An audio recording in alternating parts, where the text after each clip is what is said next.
Baik, sahabat Kenal 24, jumpa lagi di Cekson hari ini, dan kita masih dalam rangka edisi menyambut mahasiswa baru Universitas Brawijaya tahun 2020. Kali ini saya punya tamu yang luar biasa juga, tidak kalah dengan tamu-tamu episode sebelumnya,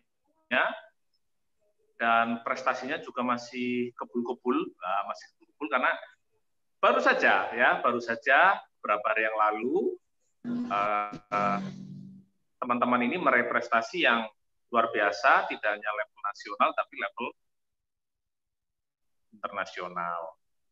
Baik, saya akan sapa sahabat saya, tamu saya pada hari ini. Yang satu, tamu saya ada 3 kali ini, tidak seperti biasanya, misalkan 1, 2 gitu ya. Kali ini langsung 3. Yang pertama Mbak Dwi. Assalamualaikum. Waalaikumsalam. Ya, selamat pagi semuanya. Pagi, oke. Mbak Dwi, posisi di posisinya di mana? Posisi saat ini ada di Gresik, Pak. Oh, di Gresik. Oke. Mbak Dwi mungkin bisa memperkenalkan fakultas apa, semester apa, jurusan apa. Saya persilakan. Ya, halo teman-teman. Sebelumnya perkenalkan, nama saya Dwi Uhtiawati Rohmah, biasa dipanggil akrabnya Uhti. Saat ini saya merupakan mahasiswa dari Fakultas Teknologi Pertanian Universitas Brawijaya dengan program studi Ilmu dan Teknologi Pangan angkatan 2017. Salam kenal semuanya. Oke, sekarang tamu saya yang kedua, Desi. Time is yours.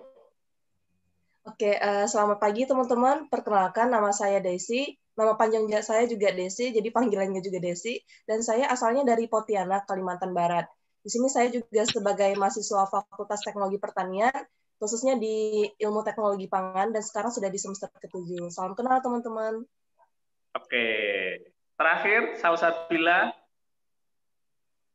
Silakan. Selamat pagi, perkenalkan nama lengkap aku Salsabila Zaidati Abdillah, biasa dipanggil Salsa. Saat ini aku menjadi mahasiswi di Fakultas Teknologi Pertanian, prodinya Ilmu dan Teknologi Pangan, angkatan 2017. Oke,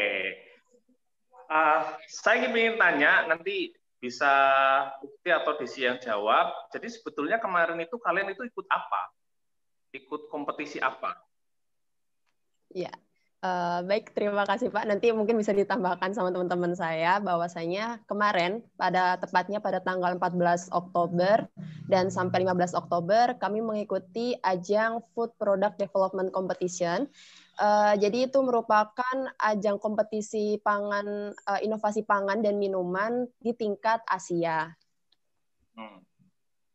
Iya Pak, mungkin sedikit menambahkan, jadi itu adalah kompetisi pengembangan produk yang memang diselenggarakan tahunan. Dan biasanya juga banyak partisipasi dari organisasi lain seperti Sifas dan Indofood sebagai penyelenggaranya. Oke, itu bentuknya apa? Apa kalian harus membuat paper atau kalian harus membuat sebuah penelitian tentang pengembangan pangan atau apa? Bentuknya apa? Bentuk kompetisinya? Untuk bentuk kompetisinya, jadi di awal itu kayak pembukaan gitu Pak, pembukaan secara umum untuk seluruh mahasiswa di tingkat Asia untuk mengirimkan abstrak. Nah, abstrak ini sebagai dokumen awal untuk pendaftarannya. Nah, nanti abstrak ini dipilih 20 terbaik untuk melakukan pengerjaan full paper, Pak. Nah, nanti dari 20 full paper akan di-ranking lagi menjadi 10 terbesar yang akan diundang dalam kegiatan ini. Seperti itu, Pak. Terus mungkin bisa lanjut, Desi? Iya, kalau untuk bentuk lombanya sendiri itu berupa pengembangan produk pangan yang memang punya potensi untuk dikomersialkan, seperti itu. Dan untuk tema tahun ini adalah mengembangkan produk yang dari bahan baku lokal yang potensial gitu. Jadi dari bahan-bahan di Asia yang memang potensial dikembangkan menjadi produk komersial. Jadi kalau untuk tahun ini memang seperti itu. Nah, kalau tahun sebelumnya memang seperti hasil penelitian, tapi karena tahun ini berhubung pandemi, lebih berupa konsep produk. Oke. Jadi konsep produk yang itu banyak di lokal, banyak dijumpai di lokal, tetapi bisa dikomersialkan atau memiliki nilai ekonomi ya, nilai penjualan lah ya. Lalu kalian itu menampilkan apa kemarin itu? Oke. Jadi kemarin kami tuh ikutnya kategori beverage, Pak. Jadi ada 2 kategori, ada food sama beverage. Waktu itu kami ikutnya yang beverage, dan kami mengambil idenya dari bahan baku bunga-bunga yang ada di Asia gitu. Jadi waktu itu kami kan ngambilnya kombucha. Tapi kalau yang saat ini ada di pasaran itu kombucha terbuat dari teh hitam atau teh pada umumnya. Nah, kami tuh menginovasikan kombucha ini terbuat dari teh biru. Teh biru itu adalah teh yang terbuat dari ekstrak bunga telang, Pak. Jadi kelebihan kami tuh tadi bunga telang yang berasal dari Asia, merupakan bunga khas Asia. Nah, supaya biar lebih kerasa lagi nih Asiannya, jadi kita menginovasikan dengan adanya infus jahe. Jadi kombucha dari bunga telang, terus nanti di akhirnya supaya memperkaya manfaat dan juga memperkaya bahan bakunya, kita infus pakai jahe. Oh, gitu. Memang saya mau tanya ya, mungkin nanti Desi bisa jawab gantian.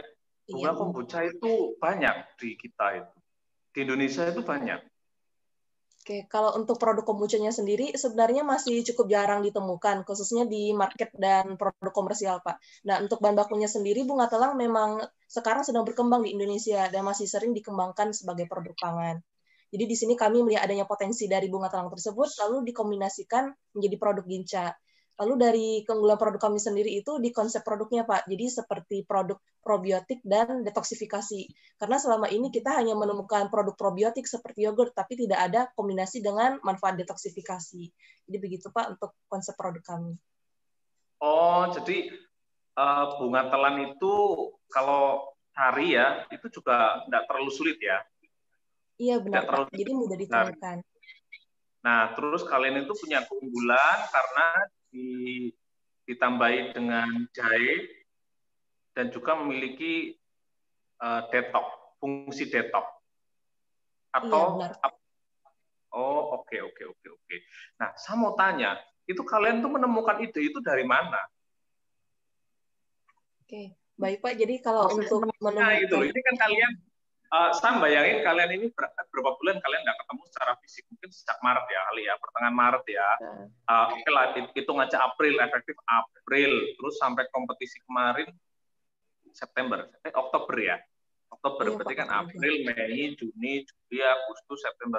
Kira-kira 6 bulan nggak ketemu, terus bisa nemu ide itu, gimana ceritanya kalian itu menemukan ide itu? Karena kalian itu nggak ketemu, nggak seperti biasa, tiap hari bisa ketemu di kampus. Proses idenya itu bagaimana? Iya, baik Pak. Jadi sebenarnya juga tantangan bagi kita ya, terutama di masa pandemi sekarang, karena masih belum bisa ketemu langsung dan sebagainya. Dan selama ini kita memang mengandalkan platform online, Pak. Jadi baik itu melalui via chat, voice note, telepon, ataupun Google Meet. Jadi berbagai platform media yang bisa kita gunakan, kita pakai untuk komunikasi seperti itu. Dan di sini memang ini sih tantangan bagi kita juga, karena belum bisa penelitian dan sebagainya. Tapi di sini justru menjadi sesuatu yang berkesan buat kita karena memang semuanya dijalankan secara online. Mungkin ada tambahan dari teman-teman? Iya, saya mau nambahin ya Pak. Jadi sebelumnya memang betul kami saat pelaksanaan itu tidak pernah bertemu. Tapi sebelumnya kami ini kan satu prodi nih, satu program ilmu dan teknologi pangan.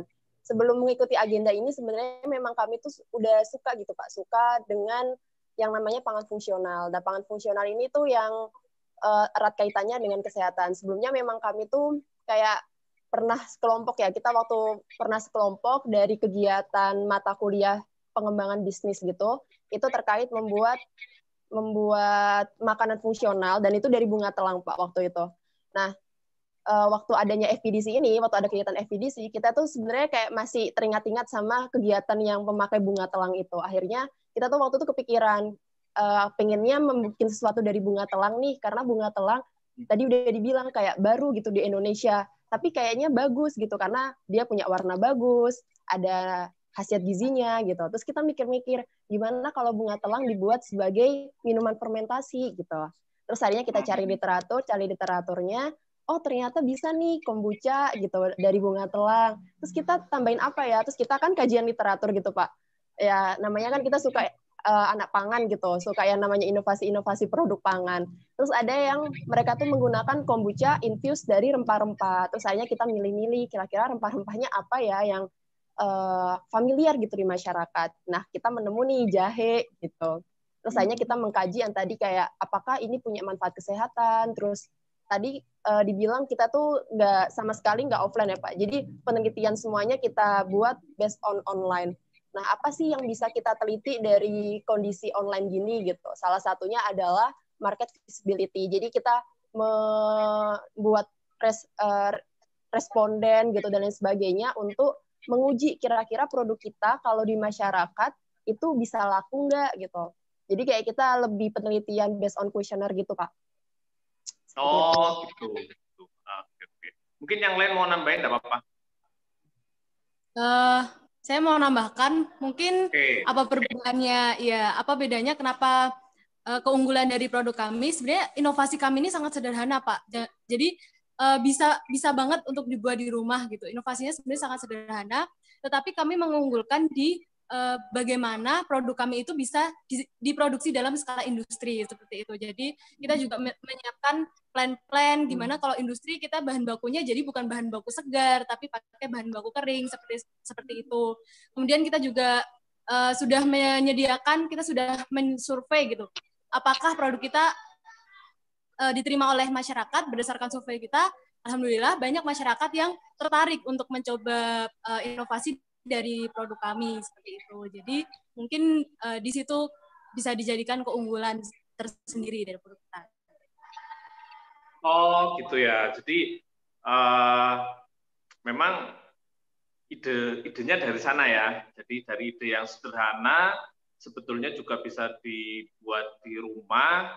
Tetapi yang kalian pikirkan itu adalah justru karena bisa dibuat di rumah, maka ini bisa dijadikan produk industri gitu ya. Dan market kemungkinan bisa menerima ya, hasil survei awal mungkin menerima. Kalau saya boleh tahu, kira-kira itu kalau kamu mau jual itu di harga berapa? Kalau untuk harga produknya itu hanya sekitar 21.500. Sementara kalau untuk produk kombucha sejenis umumnya memiliki harga 30.000 ke atas, Pak. Jadi memang dari bahan bakunya juga bahan baku lokal, lalu harganya juga terjangkau dan ekonomis pastinya. Oke. Jadi kalau itu per pack ya, per pack atau per bungkus atau per gelas 21 ribuan itu? Per botol, Pak. Per botol, Pak. Per botol 330 mili. 300 mili ya, itu. Nah, itu kalau misalnya ini jadi produk industri dan sebagainya, itu sebenarnya khasiatnya apa sih? Baik, Pak. Kalau manfaat produknya, pertama sebagai minuman probiotik detoksifikasi, pastinya membantu menyuplai kebutuhan antioksidan kita dan juga membantu melancarkan sistem pencernaan karena memang di dalamnya tergantung probiotik yang memang membantu kesehatan pencernaan. Lalu juga membantu mengurangi resiko penyakit tidak menular karena seperti yang kita tahu di Indonesia ini kan sangat tinggi penyakit tidak menular, termasuk obesitas, kanker, diabetes dan sebagainya. Nah, kandungan dari dalam produk tersebut memiliki efek detoksifikasi yang bisa mengurangi resiko penyakit tersebut. Wah, jadi kalau jadi produk industri ini ya, pangsa pasarnya besar ya. Pangsa pasarnya besar, pangsa pasar untuk orang yang ingin menghindari penyakit tidak menular ataupun pangsa pasar orang yang ingin menjaga kesehatannya. Gitu ya. Jadi terus balik lagi ke kompetisi kemarin, itu kalian itu saingannya berapa orang? Berapa tim? Baik, Pak. Kalau untuk saingannya sesama finalis sendiri, jadi ada 2 kategori. Ada kategori food and beverage. Untuk kami sendiri, kategori beverage ada 5 finalis yang lolos ke tahap final. Di sini kami juga bertemu teman-teman. 5 finalis? Iya, benar, Pak. 5 finalis. Nah, di sini kami bertemu teman-teman dari tim IPB, lalu ada ITB, dan juga universitas lainnya. Jadi di sana memang bertemu universitas lain juga gitu, yang juga mengembangkan produk yang nggak kalah keren tentunya. Oke. Kalau di luar Indonesia itu yang ikut mana aja? Kalau untuk luar Indonesia, tahun ini masih belum ditemukan, Pak. Mungkin belum lolos sampai tahap presentasi mungkin Pak, seperti itu. Jadi masih bertemu dengan teman-teman dari Universitas Indonesia saja. Oke. Kalau satu lagi pertanyaan saya, dan saya pikir ini perlu loh diketahui oleh teman-teman mahasiswa baru ataupun mahasiswa secara umum, apa kunci kalian ini bisa kompak, terus menyamakan ide gitu ya, walaupun kalian mungkin dari satu program ini ya, sama-sama ilmu pangan ya, cuman kadang punya sudut pandang yang berbeda itu. Kuncinya apa ini? Kunci timnya gitu loh, karena ini kan kerja tim, sudah kerja tim, jaraknya jauh-jauh gitu ya, terus risetnya juga ya pasti saya bayanginnya susah lah ya, kalau saya susah. Nah, jadi apa kunci kalian itu sehingga bisa meraih prestasi kemarin? Kunci sukses timnya. Baik Pak, kalau menurut saya sendiri kunci dari keberhasilan tim sebenarnya konsistensi dan komunikasi ya, terutama untuk masa pandemi ini juga. Dan sebenarnya juga ada cerita berkesan di balik proses ini. Karena sebelumnya kami bertiga itu sejak mahasiswa baru itu sudah sering ikut lomba setim bareng, tapi belum ada lomba sama sekali yang berhasil. Di sana akhirnya kami mulai bubar timnya, lalu berproses di jalan masing-masing begitu Pak. Terus ketemu lagi nih sebelum lulus, karena pengennya reuni sebelum lulus nih setim bareng lagi. Dan ternyata malah dikasih kesempatan di sini. Jadi memang yang kami dapat mungkin di sini konsistensi, tetap mencoba walaupun di awal masih belum berhasil. Oke. Ya. Iya Pak. Mungkin yang lain mau nambahin. Kalau saya atau Uci mau nambahin. Oke, saya mau menambahkan ya. Iya, saya mau menambah. Ya. Sama ini sih Pak, itu kan sebenarnya memang dari based on our story gitu, cerita kita gitu. Kita dulu semester 1, terus kita semester 2, 3, 4, 5, 6 itu sempat vakum, nggak pernah lomba lagi. Akhirnya semester 7 ini istilahnya kayak balas dendam gitu Pak. Bukan balas dendam juga sih, kayak terakhir. Sama ini sih Pak, kalau untuk secara teknis ya, dalam satu kelompok itu kita dari diri kita sendiri tuh harus masing-masing mau mengambil bagian. Jangan mau kayak aku nggak mau ambil bagian banyak gitu. Kita harus punya ambil bagian yang sama. Nah, kalau kami itu cenderung pembagian itu sesuai dengan kesukaan kami. Misal kayak nanti siapa yang bagian market nih? Oh, aku suka market, aku aja gitu. Siapa yang suka bagian latar belakang, aku aja gitu. Nanti kita akan all out di bagian situ. Siapa yang suka hitung-hitungan, saya gitu. Jadi kayak kita tuh membagi sesuatu sesuai dengan kesukaan kita, dan dari kita sendiri tuh wajib untuk mau bersusah-susah gitu. Mau all out di bagian kita itu. Itu sih Pak. Ya, oke. Siapa mau nambahin lagi? Dada. Iya benar Pak, kata Uti itu yang saya rasakan juga Pak. Iya, jadi masing-masing dari kita walaupun udah dibagi-bagi gitu ya, per PJ-nya, mungkin Uti yang market research, kemudian saya yang di bagian produk, kemudian Daisy di bagian paper dan lain sebagainya, tapi tetap dari kita masing-masing harus nggak boleh iri-irian gitu Pak. Jadi kayak kok aku bagiannya kayak lebih banyak ya daripada kamu kayak gitu.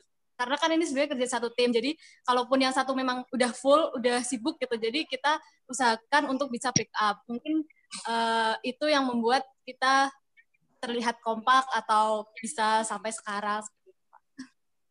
Oke, jadi ceritanya kalian itu sudah satu tim sejak semester 1, tapi ikut lomba belum pernah menang. Timnya sempat bubar gitu ya, terus mau lulus nih, masa nggak bisa, ayo kita coba lagi, ternyata kalian bisa. Jadi ini kado manis ya, kado manis di semester 7 buat kalian. Dan, tapi itu menarik ya, apa yang dibilang Desi itu menarik. Jadi konsistensi ya memang penting ya, tidak menyerah, mencoba 1-2 kali. Kalian itu ikut lomba berapa kali sih sebetulnya? Ikut lombanya berapa? Kayaknya ini lomba yang berapa? Kalau pas awal setim bareng mungkin 4-5 kali ya di awal. 5 apa ya kan? Iya, mungkin sekitar 4-5 kali ya yang belum berhasil. Dan yang lolos ya. Banyak banget deh kayaknya. Banyak kali tuh Pak yang waktu semester 1 itu. Tapi menarik, ini perlu diketahui oleh adik-adik kalian, mahasiswa baru secara umum gitu ya. Jadi memang konsistensi penting ya, untuk mencapai sesuatu butuh konsisten, tidak takut mencoba, saya pikir itu juga penting ya, tidak takut mencoba, terus mau membagi tugas dalam tim ini juga penting ya, membagi tugas sesuai passion-nya, dan yang terakhir itu kita tidak boleh iri ya sama kerjaan orang lain dalam satu tim gitu loh. Jadi semua penting, ini empat hal ini penting ya, empat hal ini, aku pikir ini kata kunci yang menarik dari kalian, ini perlu diketahui oleh teman-teman mahasiswa lain gitu loh. Mahasiswa secara umum perlu ngerti nih. Jadi pasti ada bonus ketika orang itu tidak mau menyerah, dan kayaknya kalian memang diberi bonusnya sekarang gitu ya. Oke, tapi kalau dukungan dari dosen ini kan karena misalnya dosen pembimbingnya ya, ada dosen bentuk dukungan dari dosen itu sendiri waktu proses ini sampai lomba itu gimana? Pastinya peran dosen pembimbing ini juga sangat penting ya Pak, terutama di prosesnya sendiri. Di sini kami dengan Ibu Eni, selaku dosen pembimbing kami itu sangat membantu dari pemeriksaan proposal, pengecekan proposal, sampai ikut latihan presentasi. Padahal seperti yang kita tahu itu semuanya berjalan online gitu. Dan ibunya memang juga bersedia meluangkan waktu membimbing kami sama di proses. Oke. Kalau kemarin itu sebenarnya kalian ini nggak sih, feeling nggak sih, kayaknya kita menang deh. Feeling nggak? Kalau jujur sama sekali enggak Pak. Jadi yang penting kita menikmati aja, enjoy aja, mumpung ini momen-momen terakhir sebelum lulus gitu, lomba setim bareng lagi gitu. Apalagi kalau teman-teman dari tim lain itu ada yang hasil penelitian di lab, sementara produk kami ini sama sekali belum diujikan secara lab gitu. Jadi nggak ada hasil penelitian di lab. Jadi di sana juga sempat merasa minder mungkin sama tim yang lainnya, karena kami memang berdasarkan market analisis saja, tapi ternyata memang hasilnya itu nggak terduga sama sekali. Iya, ternyata malah berhasil. Ya. Jadi kalau boleh cerita sedikit, ya awal-awalnya tuh kita kayak sempat grogi gitu Pak. Jadi kita waktu itu presentasikan sekitar maju ketigaan gitu. Nah kita ngelihat presentator nomor 1, nomor 2 itu kok bagus gitu. Terus cuma waktu itu aku jadi kayak mikir gini, gimana guys, kayaknya kita nggak bagus-bagus amat gitu. Terus kata teman-teman saya bilangnya gini, nggak apa-apa, kan kita udah latihan, kita udah all out nih selama persiapan. Pokoknya kita menampilkan apa yang udah kita latih di awal gitu. Terus saya jadi kayak, oke, kita pokoknya latihannya, kita personnya seperti yang kita latihan, kita harus pede gitu. Ternyata dari para dewan juri itu suka gitu sama analisis kita, karena analisis kita adalah analisis yang real, terutama dari data market, data pasar gitu. Orang-orang ternyata welcome gitu dengan produk kita. Itu yang menjadi, menurut saya menjadi poin utama dari penelitian kami ya, yang menjadi unggul, karena analisis market kita itu yang paling detail gitu. Seperti itu sih Pak. Oke. Jadi waktu presentasi itu kalian juga jauh-jauhan gitu ya. Jadi presentasinya Desi di Pontianak, Uci di Gresik, Salsa di Sleman gitu ya. Iya. Itu berapa menit? Dikasih waktu berapa menit itu presentasi? Untuk presentasinya sendiri 10 sampai 15 menit Pak presentasi. Lalu tanya jawabnya sekitar 10 menit. Jadi sekitar 25 menit ya kalian total waktu. Itu kalian bagi waktu presentasi itu bagi tugasnya gimana ya? Kalau itu kembali lagi ke bagiannya kita masing-masing. Misalnya saya sendiri di market analisis, terus Uti di bagian latar belakang, sesuai dengan keunggulan kita masing-masing dan hobinya itu presentasi di bagian mana. Jadi pembagiannya berdasarkan itu, Pak. Oh, oke. Jadi kalian dengan waktu 15 menit, 10 sampai 15 menit itu kalian sudah bagi tugas gitu ya. Terus ada nggak sih keinginan mewujudkan produk ini dari kalian? Aku tanya secara pribadi.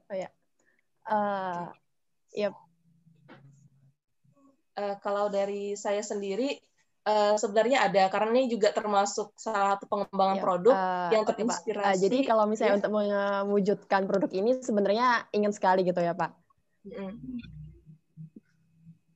Jadi ada ya keinginan untuk mewujudkan. Kalau diwujudkan itu kira-kira sulit nggak sih? Mungkin kalau skalanya nggak terlalu besar dulu ya, skala UMKM kali ya, skala UMKM mungkin. Itu Itu kira-kira Kalau untuk sulit nggak? mewujudkan untuk tingkat kesulitan mungkin di prosesnya sendiri ya, karena berhubung sekarang masih pandemi, jadi agak terkendala di hal tersebut begitu. Tapi kalau untuk mewujudkan sepertinya masih memungkinkan, Pak. Dan karena kami juga mempertimbangkan sekali dari sisi produksi komersialnya dan sebagainya.